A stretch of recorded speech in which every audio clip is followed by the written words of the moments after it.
আসসালামু আলাইকুম ওয়া রাহমাতুল্লাহি ওয়া বারাকাতুহু। আলহামদুলিল্লাহি রাব্বিল আলামিন ওয়াসসালাতু ওয়াসসালামু আলা আশরাফিল আম্বিয়া ওয়াল মুরসালিন নবিয়িনা মুহাম্মাদিন ওয়া আলা আলিহি ওয়া আসহাবিহি আজমাইন ওয়া বা'দ।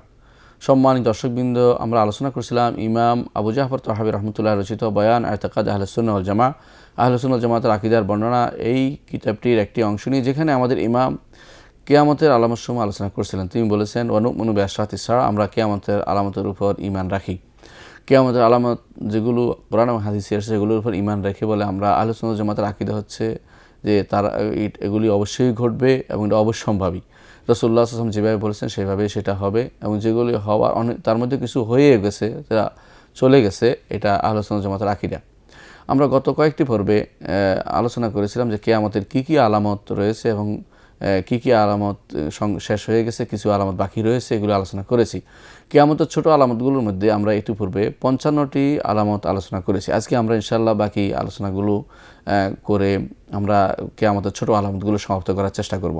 তার মধ্যে 56 নম্বর যে আলামতটি আমরা আলোচনা করতে চাচ্ছি আজকে, সেটা হচ্ছে যে কিয়ামতের আগে আল্লাহ তাআলা এক ধরনের বাতাস প্রবাহিত করবেন, যে বাতাসের কারণে ঈমানদারদের রূহগুলো কবজা হয়ে যাবে, ঈমানদার মারা যাবে। অর্থাৎ জমিনের বুকে আল্লাহ আল্লাহ লা ইলাহা ইল্লাল্লাহ আল্লাহ তাআলার নাম নেয়ার মতো লোক তখন অবশিষ্ট থাকবে না। তখন শুধু অবশিষ্ট থাকবে সেরার না, সবচেয়ে খারাপ লোক, এবং তাদের উপরে কিয়ামত কায়েম হবে।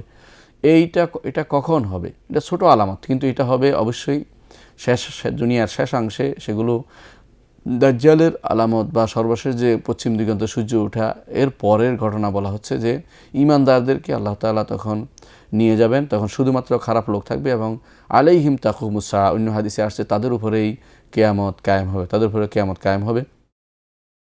এই বাতাস সম্পর্কে কোনো কোনো বর্ণনায় আসছে যে আলিয়ানু মিনাল হারির, যে সেই বাতাসের তীব্রতা হবে রেশমি পোশাকের মতো নরম, এবং এটা আল্লাহ তাআলার পক্ষ থেকে নেয়ামত হিসাবে আসবে। বরং যে আল্লাহ তাআলা এই ফেতনা এবং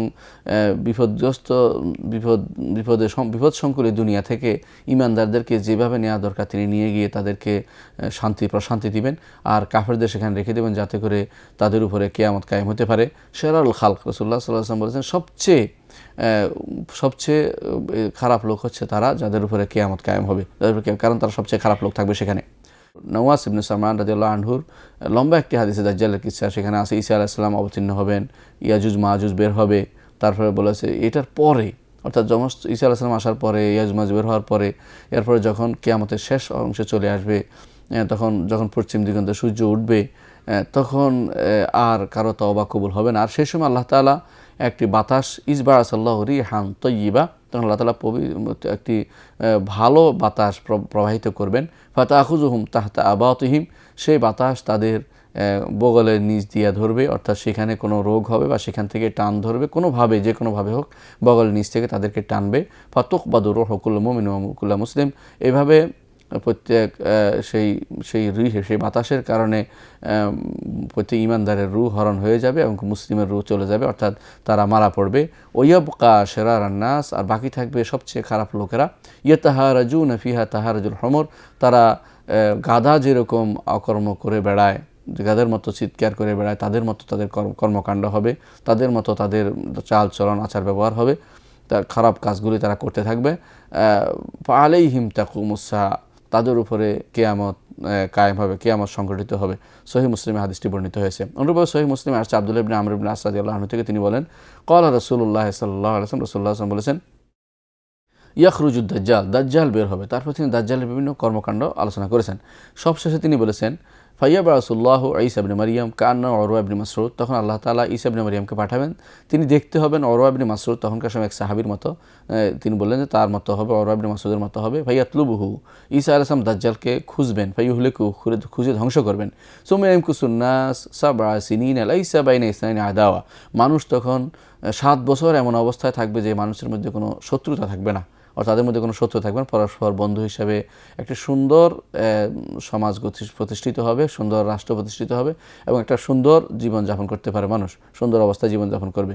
সুম্মা ইউরসিলুল্লাহু রিহান বারিদাতান মিন কিবালিশ শাম, আল্লাহ তখন সিরিয়ার দিক থেকে অর্থাৎ এই দিক থেকে পূর্ব দিক থেকে বাতাস প্রবাহিত করবেন, যেই বাতাসের কারণে লা ইয়াবকা আলা ওয়াজিল আরদি আহাদুন ফি কলবি মিসকাল যারাতিন মিন খাইরিন আও ঈমান ইল্লা কাবাদাতহু, যেই বাতাস দুনিয়ার বুকে সামান্যতম যার অন্তরে ঈমান আছে এরকম কোনো ঈমানদার, কল্যাণ আছে এরকম কোনো ঈমানদারকে আর ছাড়বে না, অর্থাৎ তারও মৃত্যুদণ্ড দিয়ে তারও মৃত্যু হয়ে যাবে। হাত্তা লাউ আন্না আহাদাকুম দাখালা ফি কাবাদি জাবালিন লা দাখালাতু আলাইহি হাত্তা তাকবাদাহু, এমনকি কেউ যদি কোনো পাহাড়ের গুহাতেও থাকে লুকাইতে, সেখানেও সে বাতাস প্রবাহিত হয়ে তাকে মৃত্যুর দিকে নিয়ে যাবে।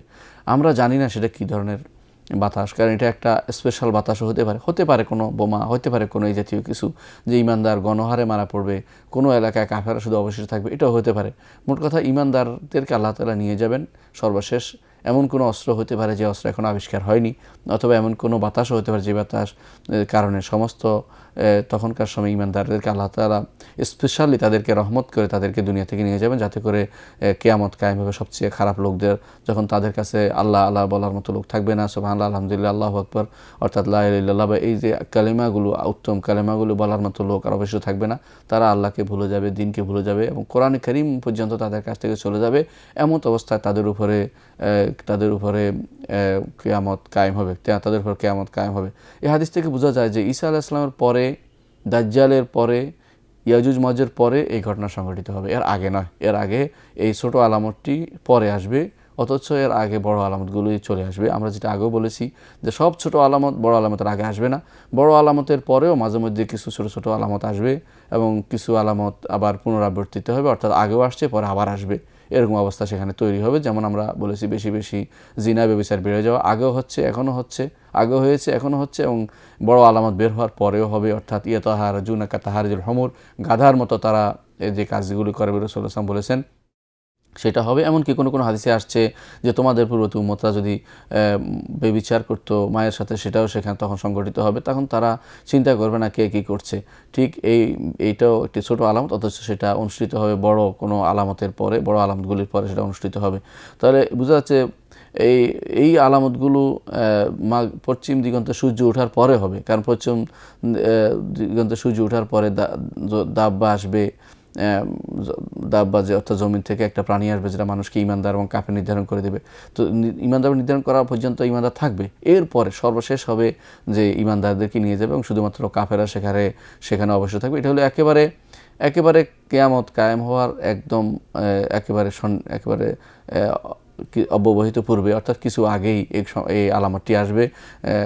এটা ওই হাদিসের সাথে এই আলামতের কোনো বিরোধ নেই, যেখানে বলা হয়েছে যে লা তাযালু তায়ফাতুন মিন উম্মতি ইউকাতিলুনা আল হক যাহিরিনা ইলা ইয়াউমিল কিয়ামা, আমার উম্মতের একটি দল কিয়ামত পর্যন্ত তারা প্রাধান্যপ্রাপ্ত থাকবে এবং তারা হকের উপরে তারা প্রতিরোধ করতে থাকবে, হকের পক্ষ থেকে প্রতিরোধ থাকবে তাদের, এবং এই উম্মতে অবশিষ্ট থাকবে। অন্য বর্ণনা আসছে যাহিরিন আল হক, হকের উপর তারা প্রকাশিত থাকবে, প্রকাশমান থাকবে। লা ইয়াদুররুহুম মান খাযালাহুম, তাদেরকেও অপমানিত করলে, ছেড়ে গেলে তাদের কোনো ক্ষতি হবে না। হাত্তা ইয়াতি আমরুল্লাহুম কাযালিকা, আল্লাহর নির্দেশ আসা পর্যন্ত। এখানে যে প্রথম হাদিসে বলা হয়েছে ইলা ইয়াউমুল কিয়ামা, এটা দ্বিতীয় হাদিস দ্বারা ব্যাখ্যা হবে, অর্থাৎ আল্লাহর নির্দেশ আসা হচ্ছে কিয়ামতের পূর্ব মুহূর্ত পর্যন্ত, যখন তাদেরকে রূহ হরণ করা হবে, ততক্ষণ পর্যন্ত তারা অবশ্যই হক বলতে থাকবে, হকের উপর থাকবে। রাষ্ট্র হওয়া জরুরি নয়, ক্ষমতা থাকা জরুরি নয়, কিন্তু হক তারা বলবে, তারা যেখানে থাকুক সেখানে তারা হকের কথা বলবে। কিয়ামত পর্যন্ত একটি গোষ্ঠী হকের উপর থাকবে, এটাই বলা উদ্দেশ্য। বর্তমানেও তা আছে আলহামদুলিল্লাহ, ভবিষ্যতেও থাকবে এবং কিয়ামতের আগ পর্যন্ত পর্যন্ত আল্লাহ তাআলা ঈমানদারদেরকে পুরোপুরিভাবে মৃত্যু দিয়ে তাদেরকে নিয়ে যাবেন, ততক্ষণ পর্যন্ত তারা অবশিষ্ট থাকবে। রাসূলুল্লাহ সাল্লাল্লাহু আলাইহি ওয়াসাল্লামের হাদিসটি এই অর্থেই বোঝা যাচ্ছে। আর অন্য একটা হাদিসে আসছে আবু হুরায়রা বর্ণিত, তিনি বলেন ক্বালা রাসূলুল্লাহ সাল্লাল্লাহু আলাইহি ওয়াসাল্লাম, রাসূলুল্লাহ বলেছেন ইন্নাল্লাহ ইয়াবআসু রিহাম মিনাল ইয়ামান আলিয়ান মিনাল হারির ফালা তাদউ আহাদান ফি কলবিহি মিসকালা যারাতিন মিন ঈমান, আল্লাহ তাআলা ইমানদারদের ইয়েমেন থেকে একটি বাতাস বের করবেন যা ইমানদারদেরকে মিনাল হারি যার যার বৈশিষ্ট্য হচ্ছে যে এটা অত্যন্ত হারি রেশমি কাপড় চেয়ে মোলায়েম, আর সেটা ইমানদার যারাই থাকবে তার রূহকে হরণ করে নিয়ে যাবে, এটা বলা হয়েছে।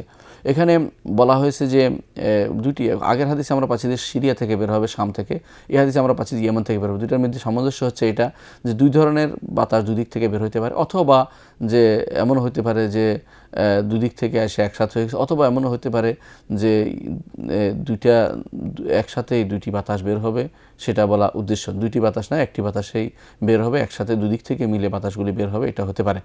দুইটাই উদ্দেশ্য হতে ইমাম নাওয়াবী রাহমাতুল্লাহ এইভাবে সামঞ্জস্য বিধান করেছেন। আর 7 নম্বর যে আমরা যে আলামতটি উল্লেখ করছি সেটা হচ্ছে কিয়ামতের আগে আল্লাহ তাআলা বাইতুল্লাহিল হারাম অর্থাৎ কাবা শরীফকে কেউ ধ্বংস করবে এবং কাবা শরীফকে হালাল মনে করে সেখানকার সম্পদ লুট করা হবে বলে হাদিসে এসেছে। যে মুসলিমরা সাধারণত কাবা শরীফকে সম্মান করে, কেউ এখান থেকে কোনো কিছু নিতে চায় না, বরং সবাই দিতে চায়, হাদিয়া দিতে চায়। বিশ্বের সমস্ত মানুষে চায় কাবা শরীফের জন্য কিছু না কিছু হাদিয়া দিতে, এবং সেটা সেখানে অবস্থান করলে তাদের অন্তরের প্রশান্তি অনুভূত হয়। কিন্তু কিয়ামতের আগে হাদিসে এসেছে যে হাবশার এক লোক, হাবশা অর্থাৎ আফ্রিকান বা যাদেরকে আমাদের বলা হয় যারা কালো শরীর বিশিষ্ট এমন লোক আসবে হাবশার, আবিসিনিয়ার, সেখানে এক লোক এসে যাকে বলা হবে জুসওয়াইকাতাইন, অর্থাৎ জুসওয়াইকাতাইন অর্থাৎ দুই সরু পিণ্ডলি বিশিষ্ট, দুই সরু পা বিশিষ্ট লোক সে আসবে। ইউখরিবুল কাবা, সে কাবা ধ্বংস করবে। কাবা ধ্বংস করবে। ইয়ানকুদুহা হাজারান, কাবার একটা একটা পাথর করে সে বের করে ফেলবে, আলাদা করে ফেলবে। ইসলুবুহা হেলিয়াতা, এবং কাবার ভিতরে যে সমস্ত জিনিস থাকবে, যে সমস্ত সম্পদ আছে সেগুলিকে সে জোর করে সেগুলিকে সে ছিনে নিয়ে যাবে, চিন্তাই করবে। ওই জারেদুহা মিন কেসোয়াতেহা, এবং কাবার ঘরের যে বর্তমান যে উপরে যে কেসোয়া দেয়া আছে, কাপড় দেয়া আছে, সেটাকে সেটা আলাদা করে ফেলবে। ওদালকে ফি আখির জামান, এবং এটা হবে সব শেষে, যখন দুনিয়ার বুকে আল্লাহ আল্লাহ বলার মতো কেউ থাকবে না, এবং আল্লাহর ঘরকে সম্মান করার মতো কেউ থাকবে না, যুদ্ধ করবে না, তখন সে এটা করবে। তার কাছে মনে হবে যে এখানে অনেক সম্পদ আছে, এই জন্য সে এটাকে লুট করবে। ইমাম আহমদ ইবনে হাম্বল রাহমাহুল্লাহ সাঈদ ইবনে সামান রাদিয়াল্লাহু আনহু বর্ণনা করেন, তিনি বলেন, সাঈদ ইবনে সামান রাহমাহুল্লাহতে বর্ণনা করেন, তিনি বলেন, আমি আবু হুরায়রা রাদিয়াল্লাহু আনহু বলতে শুনেছি যে তাকে আবু কাতাদা রাদিয়াল্লাহু আনহু বলেছেন, রাসূলুল্লাহ সাল্লাল্লাহু আলাইহি ওয়াসাল্লাম বলেছেন, ইউবাইয়া রিরাজুল মা বাইনা রুকন ওয়াল মাকাম, দুই রুকন এবং মাকাম, দুই যে মহান জায়গা, এই জায়গার মাঝখানে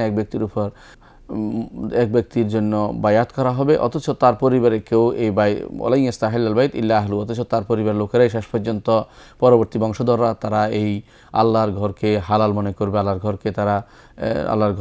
ঘর লুট করবে। ফাইজাস্তাহাল্লুহু, যখন তারা এই কাজটা করতে পারে, ফালা ইউসআল আন হালাকাতিল আরব, তখন তুমি জিজ্ঞাসা করো না আরবদের ধ্বংস কত কাছে। সুম্মা তাতিল হাবশা, তারপর হাবশার প্রতি তারা ধাবমান হবে। ফায়ুখারিবুনাহু, তারা হাবশাকে ধ্বংস করবে।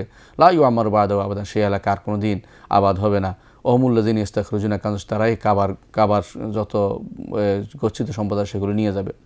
অন্য হাদিসে আসছে, আব্দুল্লাহ ইবনে ওমর রাদিয়াল্লাহু আনহু বলেন, রাসূলুল্লাহ সাল্লাল্লাহু আলাইহি ওয়াসাল্লাম বলেছেন, ইউখরিবুল কাবা জুসওয়াইকাতাইন মিন হাবশার ছোট পিণ্ডলি বিশিষ্ট, ছোট পা বিশিষ্ট এক লোক এসে কাবা ধ্বংস করবে এবং কাবার সম্পদ নিয়ে যাবে, এবং কাবাকে তার পোশাক থেকে, কাপড় থেকে, বর্তমানে যে গিলাফ আছে গিলাফ থেকে মুক্ত করবে। আমি যেন তার দিকে তাকিয়ে আছি। উসাইলা, তার হবে মাথায় কোনো চুল থাকবে না। উফাইদা অর্থাৎ তার পা বাঁকা হবে। ইউদ্রবা আলিহা বিমিসহাতিহি, সে তার কুড়াল দিয়ে কাবার উপর দিয়ে আঘাত করতে থাকবে, এবং কাবার উপর দিয়ে সে আঘাতের কারণে কাবার একটি একটি করে কাবার পাথরকে সে বের করে ফেলবে, আলাদা করে ফেলবে। অন্য হাদিসে আসছে যে ইউখারিবুল কাবা জুসওয়াইকাতাইন মিন হাবশা, ইমাম বুখারী মুসলিমে বর্ণিত হয়েছে, কাবা ধ্বংস করবে, যে আবিসিনিয়ার দুই ছোট ফ্যান্ডেলি বিশিষ্ট লোক সে কাবাকে ধ্বংস করবে। অন্য হাদিসে আসছে, আন্নি আনজুর ইলাইহি, যেন আমার দিকে তার দিকে আমি তাকিয়ে আছি। আসওয়াদ, সে হবে কালো বর্ণের। আফহাজ, এবং তার এই গুণাগুণ হচ্ছে, বৈশিষ্ট্য হচ্ছে যে তার পা হবে খুব কাছাকাছি, অর্থাৎ পা খুব লম্বা না, ছোট পা বিশিষ্ট, এবং তার পাছা হবে অনেক দূরে, পায়ের গিরার অংশটুকু হবে অনেক বড়, অর্থাৎ সামনের অংশ কাছে পিছনের অংশ দূরে, এরকম অবস্থা থাকবে। এই অবস্থায় সে অথবা তার পা এইভাবে বাঁকা হবে, অর্থাৎ এরকম পা কাছে হবে কিন্তু এদিক থেকে বাঁকা হবে, এরকম মানুষ হবে, পা বাঁকা বিশিষ্ট এক লোক আসবে, সে কাবা শরীফকে ধ্বংস করবে। হাদিসে যেটা আসছে সেটা আফহাজ, সে একটি পাথর করে কাবাকে ধ্বংস করবে। ইমাম আহমদ রাহমাহুল্লাহ বর্ণনা করেন রাসূলুল্লাহ সাল্লাল্লাহু আলাইহি ওয়াসাল্লাম বলেছেন যে ফি আখিরিজ জামান, দুনিয়ার শেষ সময়ের দিকে আসলে কাবাকে ধ্বংস করবে এক লোক, যা জুসুয়ে কাতাইন, যার পাগুলি বাঁকা এবং পাগুলি অত্যন্ত ছোট খাটো, সে কাবার দিকে অগ্রসর হয়ে কাবাকে ধ্বংস করবে। এই জন্য হারাম নিরাপত্তার জায়গা হওয়া সত্ত্বেও আল্লাহ তাআলা ততক্ষণ পর্যন্ত তারা এই হারামের নিরাপত্তা বিধান করবে যতক্ষণ আল্লাহর ইচ্ছা। এরপর যখন দেখবেন যে কাবাকে রক্ষা করার মতো, কাবার তওয়াফ করার মতো লোক অবশিষ্ট নেই, আল্লাহ তাআলা কাবাকে এর মাধ্যমে, এই লোকটির মাধ্যমে কাবাকে ধ্বংস করাবেন। এরপরে কিয়ামত কায়েম হবে এবং সর্বশেষ কাজ হচ্ছে কিয়ামত কায়েম হওয়া।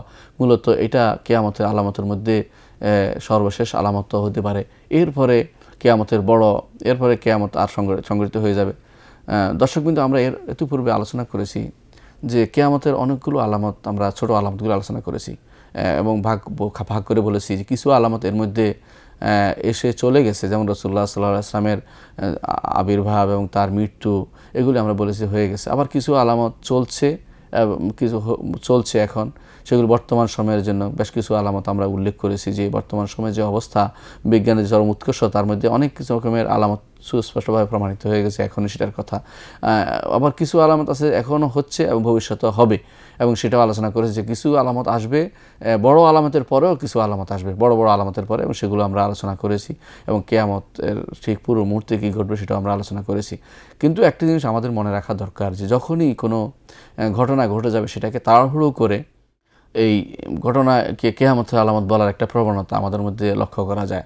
হ্যাঁ, কিয়ামতের আলামতের অংশ হতে পারে যে এটা এরকম কিয়ামতের আলামত হবে, কিয়ামত ভবিষ্যতে এরকম কিছু ঘটে যাবে এবং এর মাধ্যমে কিয়ামত সংঘটিত হবে, এই জাতীয় কিছু এবার বলা যায়। কিন্তু এটাই হাদিসে যেটা বলা হয়েছে, এটাই এই একই জিনিস যতক্ষণ পর্যন্ত সুস্পষ্টভাবে প্রমাণিত না হবে ততক্ষণ পর্যন্ত বলা যাবে না যে এটাই সে আলামত, যে আলামতের কথা রাসূলুল্লাহ সাল্লাল্লাহু আলাইহি ওয়াসাল্লাম বলেছেন। যেমন রাসূলুল্লাহ সাল্লাল্লাহু আলাইহি ওয়াসাল্লাম বলেছেন যে ফোরাত নদী থেকে স্বর্ণের পাহাড় উঠবে। এটাকে যেন আমরা তাড়াহুড়ো করে না বলি যে এটাই হচ্ছে পেট্রোলের কথা বলা হচ্ছে, যে পেট্রোল তরল সোনা বলে তারা, সুতরাং স্বর্ণের পাহাড় বেরোচ্ছে, এটা যেন না বলি। কারণ আমরা জানি যে এই পেট্রোল শুধুমাত্র ফোরাত নদীর তীরেই পাওয়া যায় না, বা ফোরাতের কাছে এটা পাওয়া যাচ্ছে ইরাকে, ইরানে, এমনকি সেটা সবচেয়ে বেশি সৌদি আরবে পাওয়া যাচ্ছে। এটা কোনোটাই ফোরাত নদীর তীরে নয়, সুতরাং সেটাকে আমরা এটা ইরাকের সাথে খাস করার কোনো যৌক্তিক কারণ নেই। বরং আমরা বিশ্বাস করব যে এই সমস্ত আলামত অবশ্যই আসবে, যা এসেছে তা তো এসেই গেছে, যা আসেনি তা অবশ্যই আসবে, এবং সে সময়টা হয়তো বেশি দূরে নয় যে সময় সেটা স্পষ্ট হবে। কিন্তু এগুলি দিয়ে আল্লাহ তাআলা পরীক্ষা করছেন যে কে এটাকে না দেখে ঈমান রাখে আর কে ঈমান রাখে না, বরং বর্তমান অবস্থার দিকে নিয়ে যাচ্ছে, বর্তমান অবস্থায় ব্যাখ্যা করছে, নতুন করে ব্যাখ্যা করছে, সেরকম কিছু মনে করতেছে। এরকম কিছু ব্যাখ্যা করা যাবে না। তাহলে প্রথম কথা হচ্ছে যে কোনো আলামত, কোনো কিছু ঘটলেই আমরা তাড়াতাড়ি এটাকে কিয়ামতের আলামত না বানিয়ে ফেলি। আবার এমনও যেন না হয় যে কোনো কিছু ঘটেছে দেখেই তাড়াহুড়ো করে এইটাই কিয়ামতের ওই আলামত, যে আলামত উল্লেখ করা হয়েছে, অথবা এটাও মনে না করি কিয়ামতের কোনো আলামত পড়েছি, পড়ার পরে আমার মনে হলো যে কিয়ামতের আলামত তো এটা পড়লাম কিন্তু এর বাস্তবতা কোথায়, তখন এমন একটা ঘটনা, গরীব বা আশ্চর্য কোনো ঘটনা ধরে এনে সেটাকে আমরা কিয়ামতের ছোট আলামত হিসেবে প্রতিষ্ঠা না করি। আরেক 3 নম্বর যে জিনিসটি আমাদের জানা দরকার সেটা হচ্ছে কিয়ামতের আলামতগুলো আমরা যা বলেছি এর বাইরেও অনেক আলামত বিভিন্ন হাদিসে এসেছে। বিশেষ করে যেমন জাহাজের কথাটি আমরা কোনো নম্বর দিয়ে উল্লেখ করিনি, এটা তার কথাও এসেছে। এবং কিয়ামতের আগে কি ঘটবে সেটাও বিভিন্ন হাদিসে রাসূলুল্লাহ সাল্লাল্লাহু আলাইহি ওয়াসাল্লাম বলেছেন। একটা হাদিসে আমরা শুনেছিও যে রাসূলুল্লাহ সাল্লাল্লাহু আলাইহি ওয়াসাল্লাম একদিন সকালে উঠেছেন খুতবা দিতে, সকালে উঠে দুপুর পর্যন্ত খুতবা দিয়েছেন, সালাত আদায় করেছেন, তারপর আবার খুতবা দিয়েছেন আসর পর্যন্ত, আবার সালাত আদায় করেছেন, আবার খুতবা দিয়েছেন, আবার মাগরিব পর্যন্ত খুতবা দিয়েছেন। তো সাহাবী বলছেন যে কোনো কোনো সময় আমার মনে হচ্ছে যে এই আলামতের কথা আমার মনেই ছিল না, কিন্তু যখন সেটা ঘটে তখন মনে হয় যে এইটা তো রাসূলুল্লাহ সাল্লাল্লাহু আলাইহি ওয়াসাল্লাম বলেছেন ওই দিন। তো অনেকে মুখস্থ রাখতে পেরেছে, অনেকে মুখস্থ রাখতে পারেনি। তো কিয়ামতের আলামত হচ্ছে কিয়ামত আর সবগুলি খারাপ এটা আমরা বলবো না, এটা অবশ্যই মনে রাখতে হবে। 4 নম্বর যে গুরুত্বপূর্ণ পয়েন্ট, কিয়ামতের আলামত সবগুলি খারাপ, এটা আমরা বলবো। যেমন কিতাব লেখনী বেড়ে যাওয়া, এটা খারাপ নয়, কিন্তু আবার খারাপও আছে, যেমন মানুষের জ্ঞান কমে যাওয়া, এটা খারাপ। নারীদের সংখ্যা বেড়ে যাওয়া, সেটা খারাপ। যেমন আছে তাদের কাইয়িম, তাদের পরিচালক না থাকা, সেটাও খারাপ, কারণ তারা পরিচালক অভাবে নিশ্চয়ই জিনা ব্যভিচার বেড়ে যাবে এবং মানুষের ভিতরে দ্বীনের প্রতি গ্রহণযোগ্যতা থাকবে না, সেটাও অবশ্যই খারাপ। আবার ভালো আলামতও আছে, যেমন মুসলিমরা ইটালি দখল করবে, মুসলিমরা রোম দখল করবে, মুসলিমরা দাজ্জালের সাথে যুদ্ধ করবে, ইহুদের সাথে যুদ্ধ হবে এবং তুরস্কে মুসলিমদের হস্তগত হবে। তুর্কি জাতি যারা, তাদের মুসলিমরা ইসলাম গ্রহণ করবে এবং আল্লাহ তাআলা তাদের দ্বারা ইসলামের খেদমত দিবেন। এই যে ভালো আলামতগুলিও কিন্তু আছে, ভালো আলামতগুলো আছে। সুতরাং কিয়ামতের আলামত বলতেই খারাপ, এই টেন্ডেন্সি যেন আমাদের মধ্যে কাজ না করে। আর একটি জিনিস, 5 নম্বর যে জিনিসটি বলা দরকার, সেটা হচ্ছে কিয়ামতের আলামত খুঁজে দেখা দরকার নয়। আমাদের উদ্দেশ্য এটা নয় যে কিয়ামতের আলামত সবসময় খুঁজে বের করবো কোথায় কিয়ামতের আলামত আছে, সেটা নয়। আমাদের দায়িত্ব হবে কিয়ামতের আলামতের সাবধান থাকা এবং প্রত্যেকটি আলামত যখন আসবে সেটার উপর ঈমান রাখা। এবং এই আলামত রাসূলুল্লাহ সাল্লাল্লাহু আলাইহি ওয়াসাল্লাম বলেছেন, সেটা সহিহ হাদিসে আসছে, অবশ্যই ঈমান আনতে হবে। যেটা দুর্বল হাদিসে আসছে সেটার উপর ঈমান আনা জরুরি নয়, সেটা ঈমান আনবো না। কিয়ামতের আলামতের ক্ষেত্রে কখনো, যেহেতু আকীদার বিষয়, আমরা কোনো দুর্বল হাদিসের উপরে নির্ভর করব না। অনেকেই বিভিন্ন রকমের দুর্বল হাদিস এনে তার উপর ভিত্তি করে প্রাসাদ নির্মাণ করছে, নতুন নতুন তথ্য দিচ্ছে, সেগুলো গ্রহণযোগ্য না। যতক্ষণ পর্যন্ত সহিহ হাদিসের উপরে ভিত্তি না হবে, ততক্ষণ পর্যন্ত কোনো রকমের কোনো এই জাতীয় আলামতকে স্বীকৃতি দেওয়া যাবে না বা আলোচনা করা যাবে না। এটা আমাদের খেয়াল রাখতে হবে। মনে রাখতে হবে যে কিয়ামতের আলামত খোঁজার দায়িত্ব আমার নয়, যখন আসবে তখন ঈমান আনবো। খুঁজে এই আলামত বের হয়েছে, এই আলামত বের হয়েছে, এই দায়িত্ব নয়।